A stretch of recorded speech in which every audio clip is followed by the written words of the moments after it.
Bienvenidos, aquí comienza Café entre Amigos. Mi nombre es Analía Godoy. Y mi nombre es Kiara Rocha Godoy. ¿De qué vamos a hablar hoy, Analia? Esta noche vamos a hablar de la presentación del nuevo libro de Adrián Vitali, que es este, que se llama El secreto pontificio, la ley del silencio. Un tema muy interesante, muy controversial también, así que vamos a dar la nota. En la Iglesia, todo lo que no es sagrado es secreto. El secreto pontificio no escapa de esta máxima y este secreto inconfesable de la pederastía no deja de ser una profanación de lo sagrado.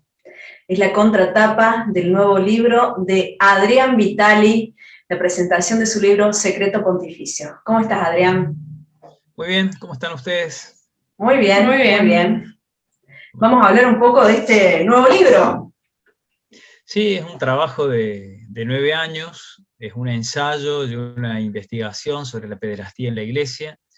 La idea es aportar un poco de luz, sobre todo a las víctimas, que hace muchos años se mantienen ocultas en el laberinto del abuso, que no es fácil denunciar, porque es una confesión pública, que lleva tiempo, que es un proceso muy lento, pero el objetivo del libro es que sirva de referencia para estas víctimas que todavía no han podido hablar esta problemática, ¿no? Que es un delito y que es muy grave.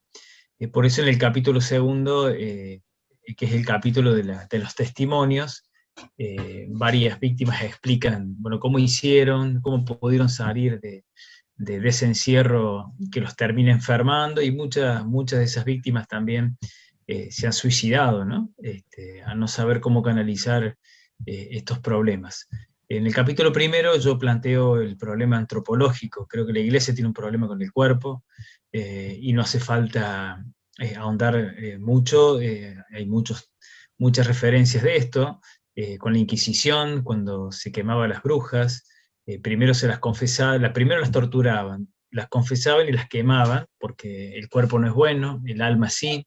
Entonces ese concepto del cuerpo malo y el alma buena, que es un concepto incorporado por San Agustín en el siglo IV, a través del pensamiento platónico, que Platón decía que existían dos mundos: el mundo de las ideas, que era el mundo perfecto, y el mundo sensible, que era el imperfecto. Platón toma esa idea y dice que el mundo de las ideas es el alma, y el cuerpo es la cárcel del alma. Entonces la alma tiene que liberarse, por eso el cuerpo no importa. Por eso se justificaban las guerras santas, porque el cuerpo no importa, había que recuperar los lugares sagrados. En la Inquisición se quemaba a las mujeres, a las brujas, que significa mujeres de sabiduría, que eran las que conocían las propiedades de la hierba y de los yuyos. Y la Iglesia decía: ¿cómo una mujer va a tener conocimiento? Hizo un pacto con el diablo, y las torturaban hasta que terminaban diciendo eso por el dolor que causaba la tortura, y antes de quemarla las confesaban. Entonces la evangelización era perfecta, habían salvado un alma que estaba perdida, ¿no? Perdida en un cuerpo pecaminoso.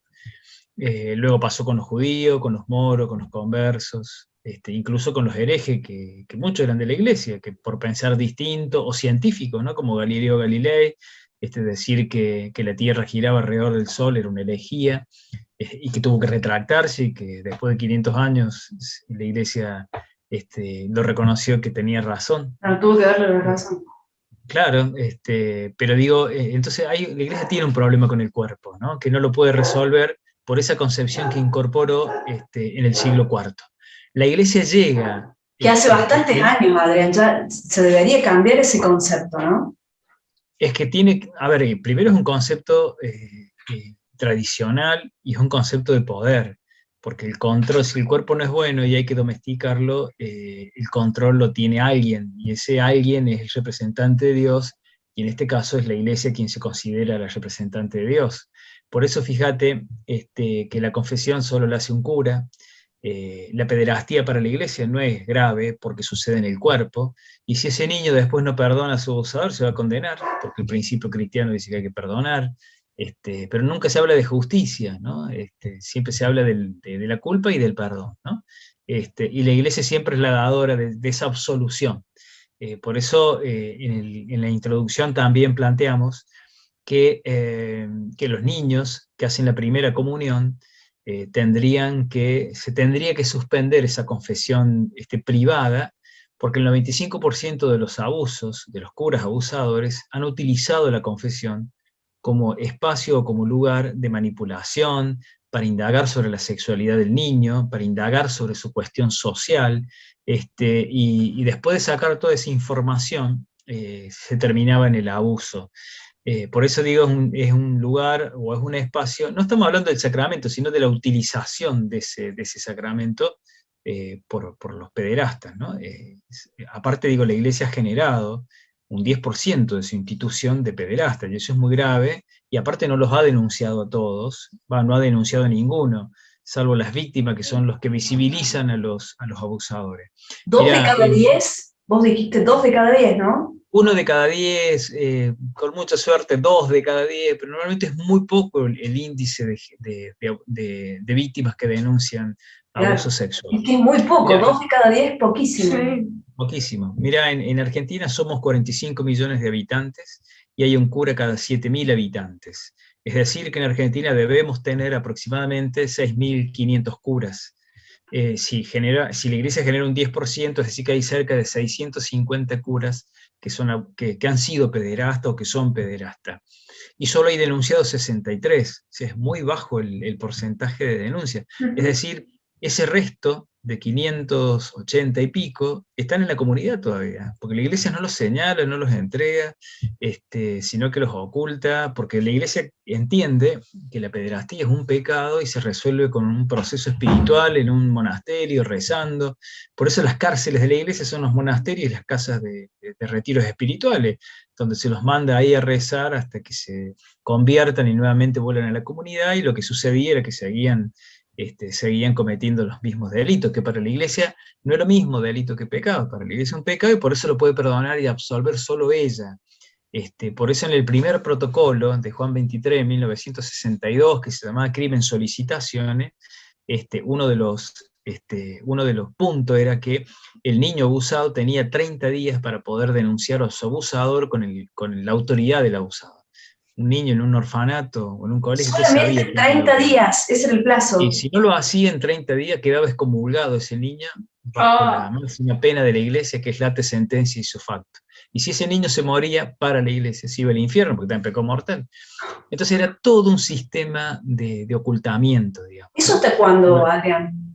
Eso duró hasta el 2001, cuando estalla el escándalo en Boston, que no se puede parar, y este documento secreto, que estaba y está en todas las diócesis del mundo y en las congregaciones religiosas, salió a la luz.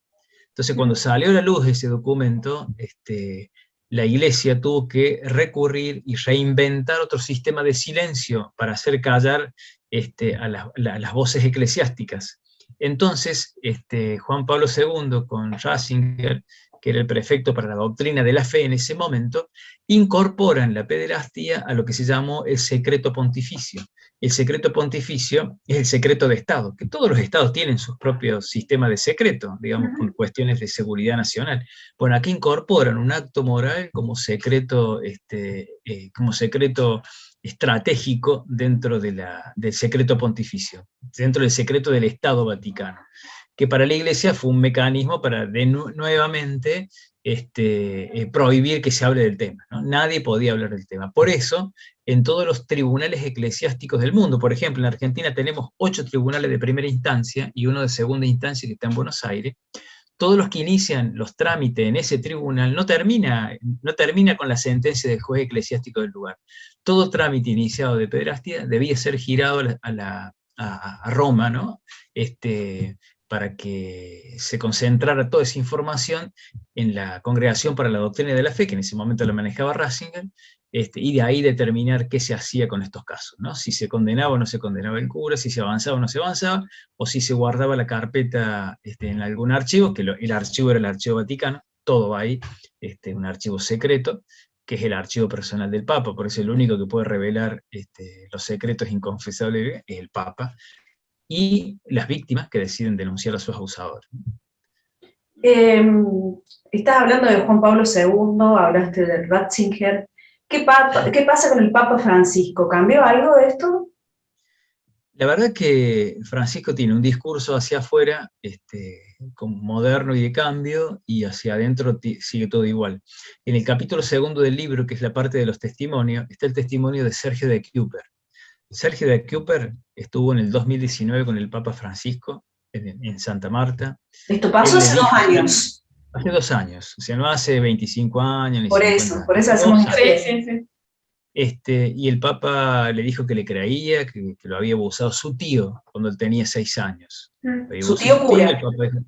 Un cura, exacto. El Papa le dijo que le creía, de Paraná, el chico, pero le dijo que él tenía que ser un modelo para las víctimas, para las otras víctimas de abusos eclesiásticos, porque esas víctimas tienen mucho odio, ¿no? Fíjate vos, el reclamo de justicia el Papa lo considera un reclamo de odio, ¿no?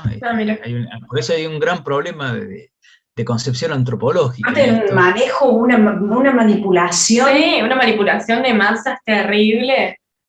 Y el Papa le pide entonces que perdone a su tío. Imagínate, te lo pide el Papa en Santa Marta, después de 2 horas de charla, el chico salió de ahí, se tomó un avión, se vino a Argentina, se fue a Paraná, fue a ubicar al tío, le dio un abrazo, le dijo que lo perdonaba, y cuando salió de ahí se sentía peor que antes, porque en realidad no hizo el proceso de perdón. Y él consideró que era necesario denunciarlo, porque podía haber otras víctimas como él. Y cuando volvió a hablar con el Papa le dijo que no lo denunciara. 2019 el Papa le dice que no denunciara, después que hizo el simposio de la pederastía con todas las autoridades a nivel mundial, y que iban a cambiar, y que iban a denunciar, y que iban a ayudar a los... Bueno, que no denuncie, le dijo, que no denuncie a su tío porque estaba enfermo, que no le cuente a sus padres, que no diga nada. No. Por eso el capítulo de Sergio de Kuyper se llama Los consejos del Papa me hicieron mal. Por eso digo, hay un discurso hacia afuera, y hay una realidad muy dolorosa hacia adentro, que las víctimas siguen solas, encerradas, con su abusador en su conciencia, y que las terminan enfermando. Mucha gente se ha suicidado por estos casos, vive angustiada, como Sergio. Sergio dice, yo vivía enfermo, dice. Y yo somatizaba esto hasta que pude sacar esto, ahora me siento sano, me siento mejor. Bueno, la idea es esa, el objetivo del libro es que se transforme en una lucecita que les ayude a las mostramos víctimas. De nuevo acá el libro, El secreto pontificio. ¿Cómo se te ocurrió esta idea, Adrián? Contanos un poquito, o contale a la gente. Bueno, hace bastante tiempo que veníamos trabajando en esto, digamos, no solamente en el reclutar datos de abusos, sino en intentar explicar por qué sucedían los abusos o por qué suceden. Por eso sostengo que si la Iglesia no cambia su concepción antropológica, los abusos van a seguir existiendo. Y si la Iglesia no los asume y no entrega a los curas abusadores, bueno, es mucho más grave porque nadie sabe dónde están. Por ejemplo, tenemos 63 identificados, pero por las víctimas. Y hay cerca de 580 que no sabemos dónde están en Argentina. Claro. No sabemos qué lugar están. Y acá hay una muestra, son 7 casos, vos hablas de 7 casos y los que habrá. No, 7 casos son los testimonios, digamos, ¿no? Después hay montones de casos adentro de distintos lugares del mundo, pero la lógica y la matriz es la misma, tienen el mismo comportamiento, el disparador siempre es la confesión, ¿no? En la confesión ahí se indaga, es el lugar de espionaje, la confesión, digamos, para el abusador, ¿no? Indaga la vida sexual del niño, le determina cuándo tiene que volver a confesarse de nuevo, como por ejemplo uno de los casos, ahí creo que es el segundo, de un caso anónimo, que es el único caso que no dio el nombre porque está haciendo el proceso ahora. El cura que abusa de él primero lo confesó, después le dijo que era muy grave su pecado y que tenía que volver al otro día, y él asustado fue al otro día y ahí cuando se comete el abuso. El chico asustado, que el pecado era muy grave, lo que se había masturbado, entonces era gravísimo, era pecado mortal, y tenía que volver de nuevo a confesarse porque era muy grave ese pecado. Entonces, esa manipulación a un niño, ¿qué sabe el niño? Claro, sí, encima los niños que son más vulnerables. Son más vulnerables, encima ellos son una autoridad muy grande y muy importante, sobre todo en un niño que está haciendo la comunión, la confesión y todo, entonces... Aparte hay toda una presión social, la comunión con el bautismo son rituales sociales, digamos, ¿no? Entonces hay toda una carga social hacia el niño que tiene que sí o sí terminar la catequesis, hacer la comunión, para invitar a todos los padres, y bueno, que es un acontecimiento importante, ¿no? Pero bueno, está bárbaro el acontecimiento importante, pero veamos de qué manera generamos este mecanismo donde los chicos estén seguros. Por eso la propuesta es que los niños no se confiesen más antes de la primera comunión de manera personal y privada, sino que la confesión sea comunitaria, como está contemplado en el catecismo, y que cuando cumpla los 18 años, si lo quiere hacer, lo haga, pues ya es mayor de edad. Entonces me parece que son cuestiones que hay que poner en debate para generar un espacio de protección hacia los niños, porque la Iglesia sigue generando este 10% de abusadores y no dice dónde están. Entonces, mientras la Iglesia tenga ese comportamiento, me parece que las comunidades también tienen que tomar una postura frente a estos casos. Muy bien. Bueno, Adrián, recomendamos especialmente el libro entonces. ¿Dónde lo podemos conseguir? ¿Cómo hacemos para conseguirlo? Bueno, el libro, por ejemplo, en Río Tercero lo pueden conseguir en la librería del Saginés. En Córdoba está en 3 librerías, que es el Emporio, en la calle 9 de Julio, el Emporio del Libro, Rubén Libros y El Espejo. Y si no, bueno, si ponen ahí mi teléfono, se pueden comunicar conmigo y se lo hacemos llegar sin ningún problema. Muy bien, muy bien. Bueno, muchas gracias, Adrián, y felicitaciones. Un detalle más, también se puede conseguir en Amazon, digamos, el que lo quiere tener por ebook, entra directamente a Amazon y ahí lo consigue. Lo buscan entonces como El secreto pontificio de Adrián Vitale. Bueno, muchas gracias. Gracias, Adrián.